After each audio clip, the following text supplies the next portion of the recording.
Well, guys, it happened to me again this week. Not once, but twice. So what am I talking about?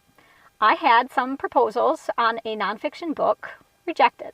Oh. Now, I have hundreds of rejections, okay? But the reason these got under my skin was because of why I got rejected. It wasn't because my premise was bad. The agents, they're lovely agents, by the way, okay? They were super nice. But they said that the merit of the books was good. They said that it was lovely premises, okay? But the reason why I got rejected was because I didn't have enough followers on social media. Now, I take issue with this for a lot of reasons. But the first one is that social media follower accounts can be so easily manipulated.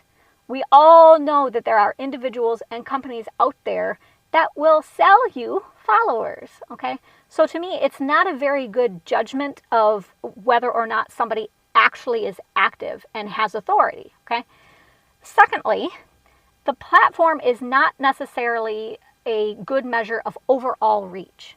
So for example, you might have somebody who really doesn't want to be on social media, they have a very small following, right? But they are so connected in their industry, they're experts, they know everybody. But online, it looks like nothing. If you are a publisher and you are ignoring that, you're missing the whole big picture of who they can actually sell to if you're only looking at the social media followers, okay? And thirdly, it kind of just makes the whole thing feel like one big giant popularity contest. If writing is supposed to be something that is merit-based, that's not how it should be. You should just be able to write your book and have that be the book and have that be what gets you in the door. But it's not apparently like that, at least for nonfiction, okay? For fiction, it's a little bit different. Jane Friedman, she's got some really good data on this that, kind of answers this question of whether or not you really do need social media. But even she says that, if you are you're trying to work with a big 5 publisher for a nonfiction work, they are going to want to see what your follower count is like, okay?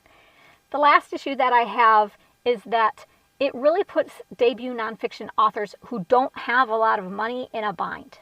Because if you can't get past this social media issue, then you really have self-publishing is your last option. And it can be a really good choice, don't get me wrong. I advocate for it all the time.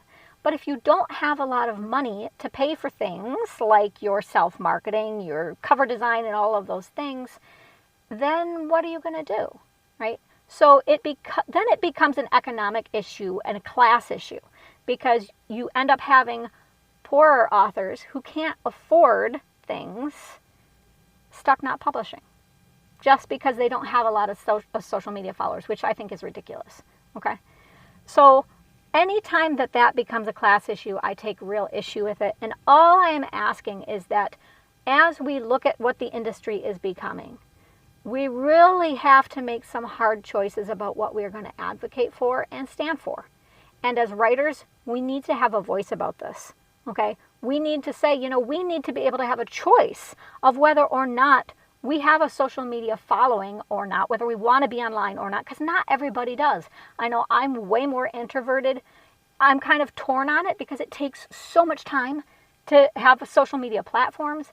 And yet I'm kind of introverted, so it's hard for me to do in person, right? So you really have to, leave some personal allowances for the kind of people that authors are, because that is all over the map. And to say that they have to be online to publish a nonfiction book, I think is absolutely ridiculous.